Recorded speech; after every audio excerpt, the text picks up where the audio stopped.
నిజంగానా? ఈ విషయం నారాయణుడికి చెప్పాలా మన కన్నయ్యకి చెప్పాలా ఏం అర్థం కావట్లేదు. కన్నయ్య ఇప్పుడే వస్తాను.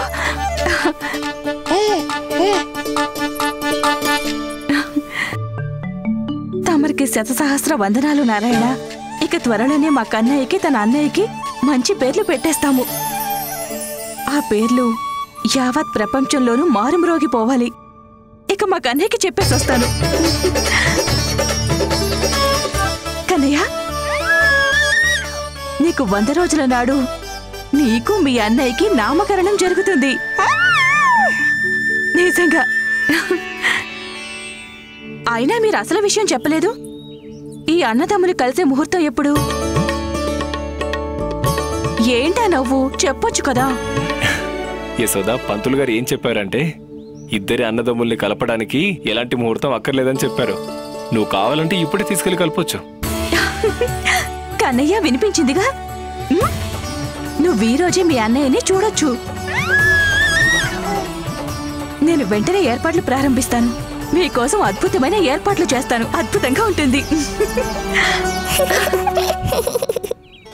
జాతక ప్రకారం వీరి 8 మంది పిల్లల్లో 2 పుత్రులు మిగిలారు. పెద్దవాడు రోహిణీ పుత్రుడు. మరి 2వ పుత్రుడెవరు?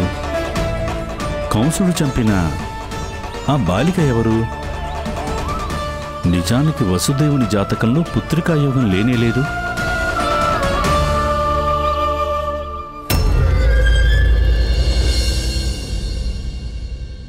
నన్ను నువ్వు చంపలేవు. నీ ప్రాణాలు కాపాడుకో. నీ యముడు అవతరించాడు. తను నిన్ను వదలడు.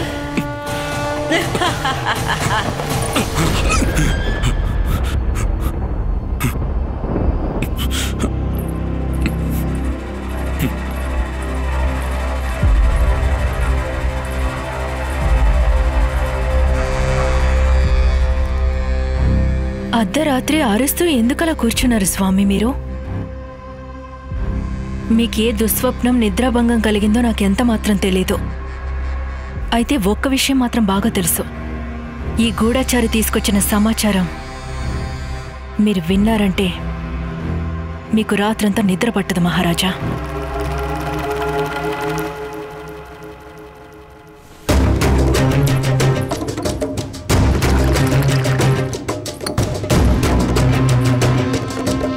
ఏమిటా వర్తమానం?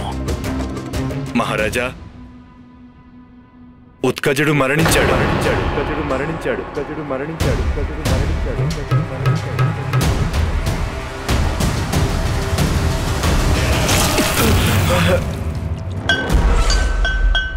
నీకు మతిపోయినట్లుందే. కంటికి కనిపించని వాడిని ఎలా చంపగలరు? తను కళ్ళారా చూశాడు మహారాజా. ఏ బండిలో కూర్చునైతే ఉత్కచుడు ఆ బాలుని చంపడానికి వెళ్ళాడో ఆ బండిని మీ శత్రువు అప్పుడే ముక్కలు ముక్కలుగా చేశాడు.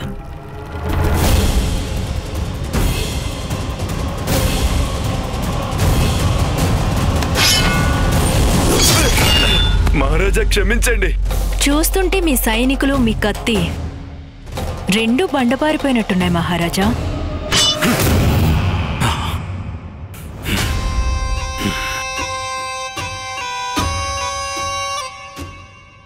ఈ కత్తి పదునెంతో తెలియాలంటే దీనికి నేను ఆ బాలుడి రక్తంతో స్నానం చేయించాలి.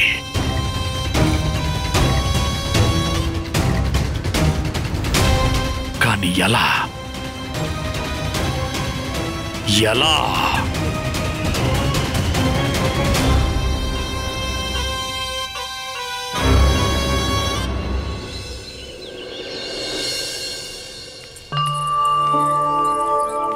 ఎలా అనిపిస్తున్నాయి నీకు మీ అన్నయ్యని కలవడానికి చేసిన ఏర్పాట్లు? చాలా బాగున్నాయమ్మా. కానీ అంతకంటే బాగున్నది మీలోని సంతోషం. నాకు మీ కళ్ళలోని ఆ ఆనందమే గొప్ప బహుమానం.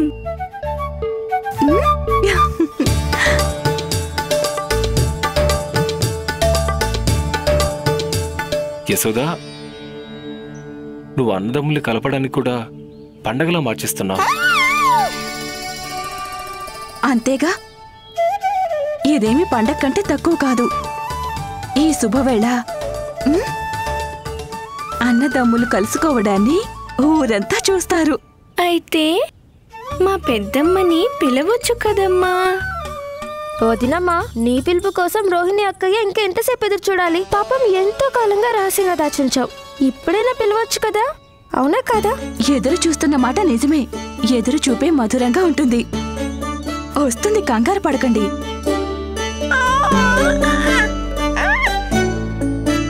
అక్కయ్య, పెద్దక్క మనసు మార్చుకుంటే ఎలా చెప్పు?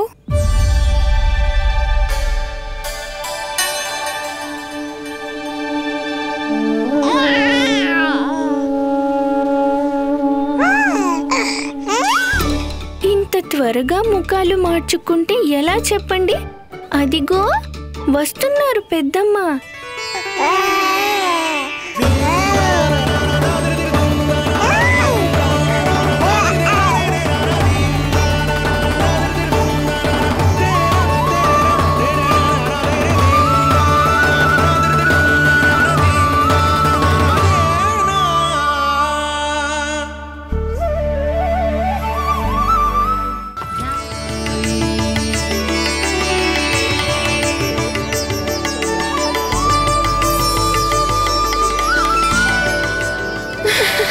ఎత్తుకొని ఊరంతా తిప్పాలనిపిస్తుంది. చూస్తుంటే మంచి బలవంతుల్లో ఉన్నాడు.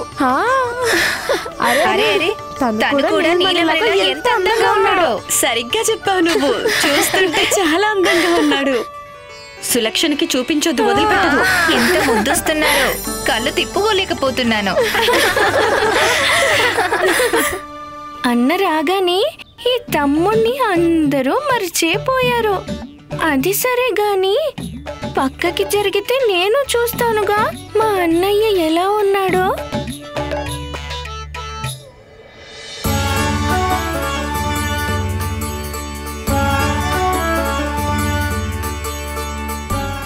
అమ్మా, అన్నని చూపించమ్మా.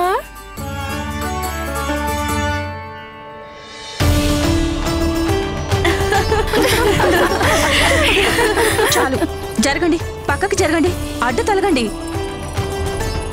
తప్పుకో. అన్నదమ్ములిద్దరినీ ఒకరినొకరు చూసుకొనివ్వండి.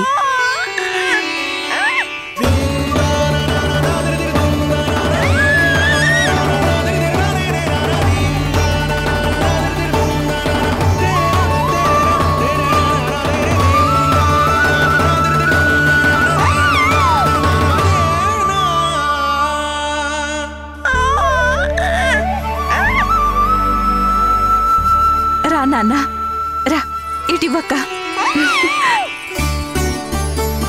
చూడు నాన్న, వచ్చేశాడు మీ సోదరుడు, మీ అన్న. మీ అన్నగారిని చూడు, ఇద్దరు మాట్లాడుకోండి. ఇటివ్వక్క.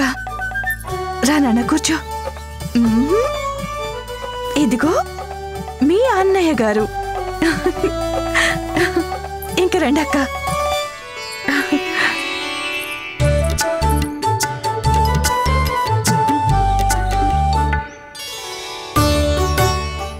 రండి అన్నగారు, రండి.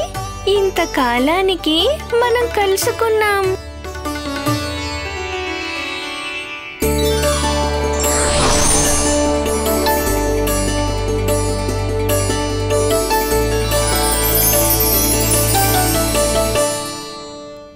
ఏమన్నగారు, నన్ను గుర్తుపట్టారా లేదా?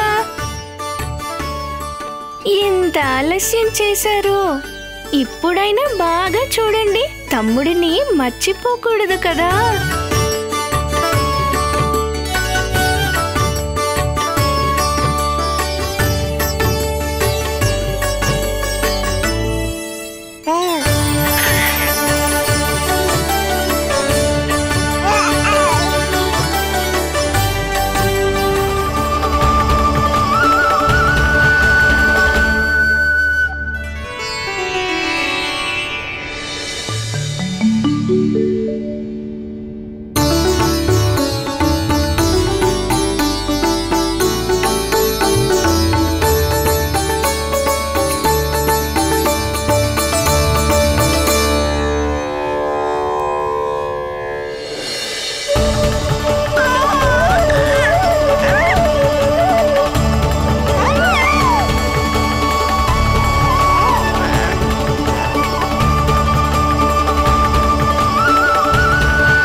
తమరి దర్శన భాగ్యంతో నేను ధన్యుడినయ్యాను.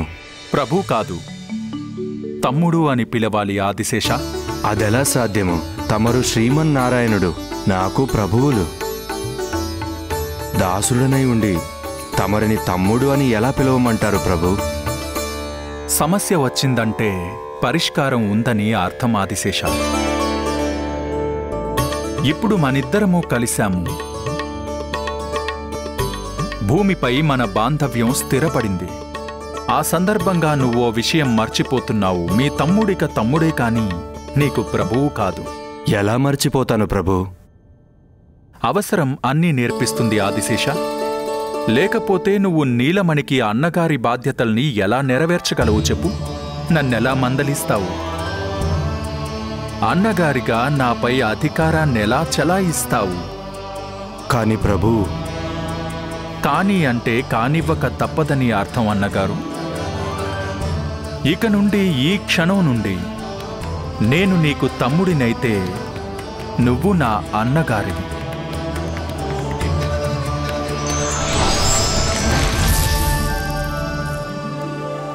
నారాయణ నారాయణ అన్నయ్య. ఇద్దరూ ఎంత ముద్దుస్తున్నారో. నేనైతే వాళ్ళ నుంచి కళ్ళు తిప్పుకోలేకపోతున్నాను. మా దిష్టే తగులుతుందేమో మీకు.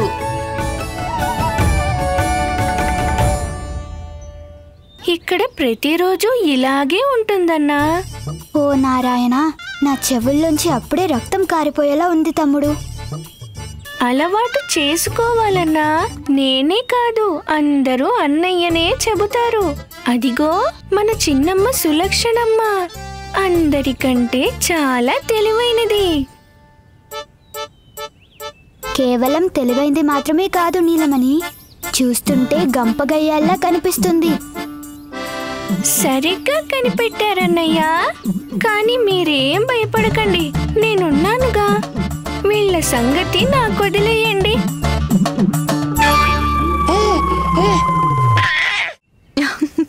చూసావా అక్క, అన్నదమ్ములిద్దరూ ఒకరికొకరు ఎలా అతుక్కుపోయారో. కనీసం మన వైపు తిరిగైనా చూడడం లేదు. వీరి సోదర బంధం చాలా బలమైంది. ఇక నుండి ఒకరికొకరు తోడు నీడల్లా పెరుగుతారు వాళ్ళిద్దరూ.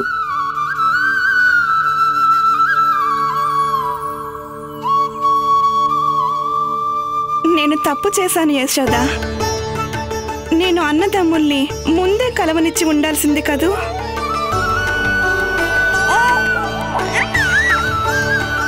నేను మీకు ముందే చెప్పాను కదా.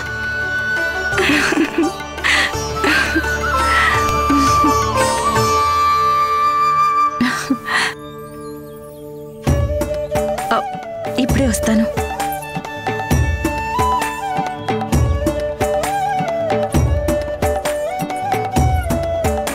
ఇక్కడే నిలబడి ఏం చేస్తున్నారు మీరు? చూస్తున్నాను.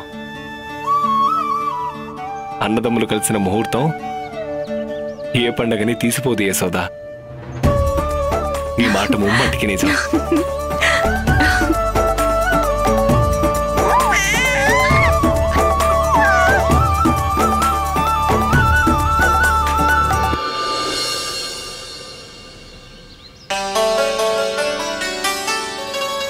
నువ్వు విన్నావు కదా, ఆ గోపికలేమన్నారు? మా నీలమణి అన్నగారు భలే బలవంతుడు అన్నారు. అంటే ఏమిటి చెప్పు? నీలమణి అన్నకంటే బలవంతుడు కాదనే కదా. ఇప్పుడు అర్థమైందమ్మా. ఈరోజు బలవంత వ్యాయామం ఎందుకు చేయిస్తున్నారు? కానీ నాకు బాగా తెలుసు, మా నీలమణి అందరికంటే బలవంతుడని. ఉజ్వల్ చెప్పాడు, నీలమణి ఆ నల్ల కాకని అదిగో అంత దూరంకి మధురకి తరిమేశాడని. ఉజ్వల్ చెప్పాడు కదా, మా నీలమణి ఆ బండిని కాలితో ఒక్క తన్ను తన్నాడని. ఎలా తన్నావో చూపించు. ఇలా తన్నావా?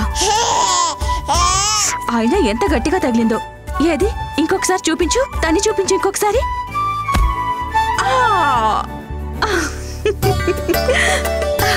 మా కన్నయ్యకి ఎంత బలముందో. అమ్మని కూడా ఎంత దూరం తన్నేశాడో.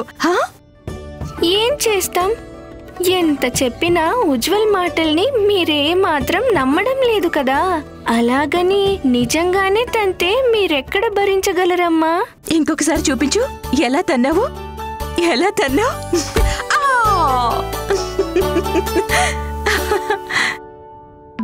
కన్నయ్య, నువ్వు మీ నాన్నలా నవ్వడం ఎప్పుడు నేర్చుకున్నావు?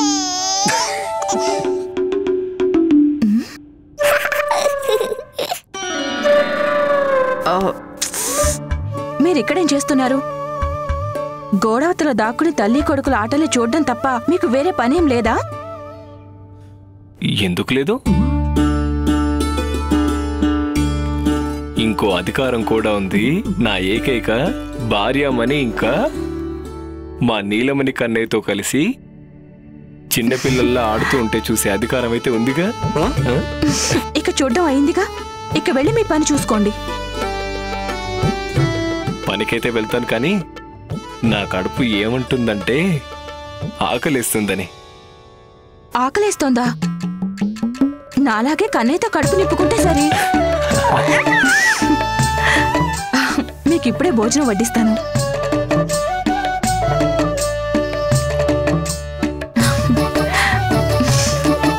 అయ్యో,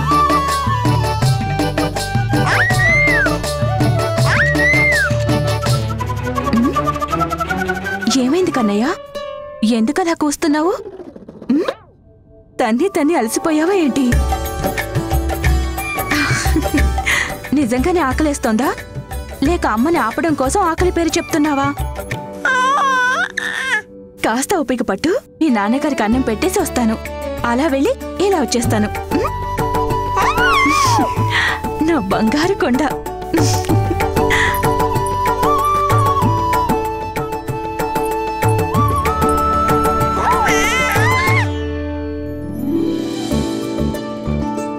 ఈరోజు కేవలం రొట్టె మాత్రమేనా?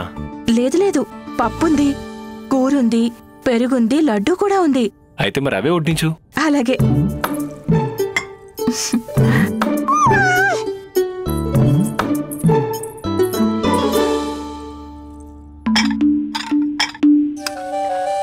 పాపం మా కన్నయ్యకి కూడా ఆకలేస్తూ ఉంటుంది. యశోదా, పెరుగు కాదు పప్పు. క్షమించండి, పప్పు అనుకున్నాను.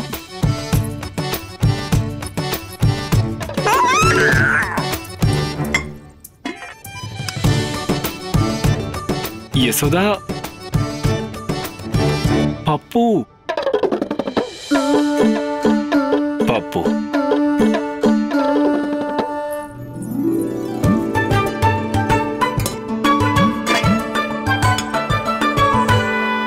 ఇంకా అలా చూస్తున్నారేంటి? చెప్పాను కదా తప్పైందని. తినేసేయండి, కడుపులో అయినా కలవాల్సిందే కదా. కొంచెం అన్నం కూడా పెడతారా? పెడతాను, ఎందుకు పెట్టను?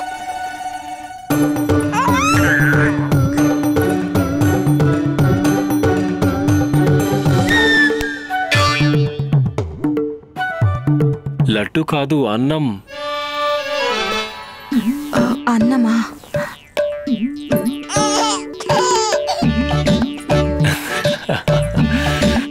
ఎందుకు అంతగా నవ్వుతున్నారు?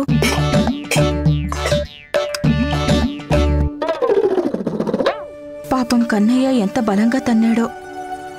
తన పాదాలేమైనా కందిపోయాయో ఏంటో. నిజం యశోదా, నువ్వెంత మాత్రమూ మారలేదు. అప్పట్లో రాము గురించి ఆలోచించేదానివి, ఇప్పుడు నీలమణి మీద ప్రాణాలు పెట్టుకొని ఉన్నా. అవును మరి, కన్నయ్యకి ఆకలేస్తే తల్లి మనసు తల్లడిల్లిపోదా ఏంటి? అదేమన్నా పెద్ద విశేషమా? మరి వెళ్ళి పాలిచ్చి రావచ్చుగా. అయితే వెళ్ళనా? వెంటనే వెళ్ళు. మిమ్మల్ని వదిలేసి ఎలా వెళ్ళమంటారు? నేను అదే అంటున్నాను యశోదా. నేను తింటాను, కానీ తను ఆకలితో ఉంటాడు. వెళ్ళు. సరే. ఇక్కడున్నంతసేపు కన్నయ్య పాలదేశం మీద ఉంటుంది. అక్కడికి వెళ్ళిందంటే ఇంకా నా భోజనం మీదే ధ్యాస ఉంటుంది.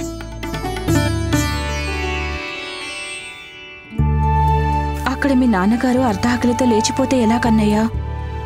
పాపం ఆయన ఎవరు చూస్తారు? సరిగ్గా చెప్పారు నాన్నగారు. అక్కడ నా గురించి బాధ, ఇక్కడ నాన్న గురించి బాధ. నిజమమ్మా, మీరు విశేషమైన వారు. అరే, అప్పుడే కడుపు నిండిపోయిందా నీకు? లేదు, ఈ దొంగ నవ్వులతో నన్ను కట్టి పడేయలేవు. అప్పుడే తీరిపోయిందా నీ ఆకలి? అమ్మకి తెలియదా కన్నయ్య ఆకలి?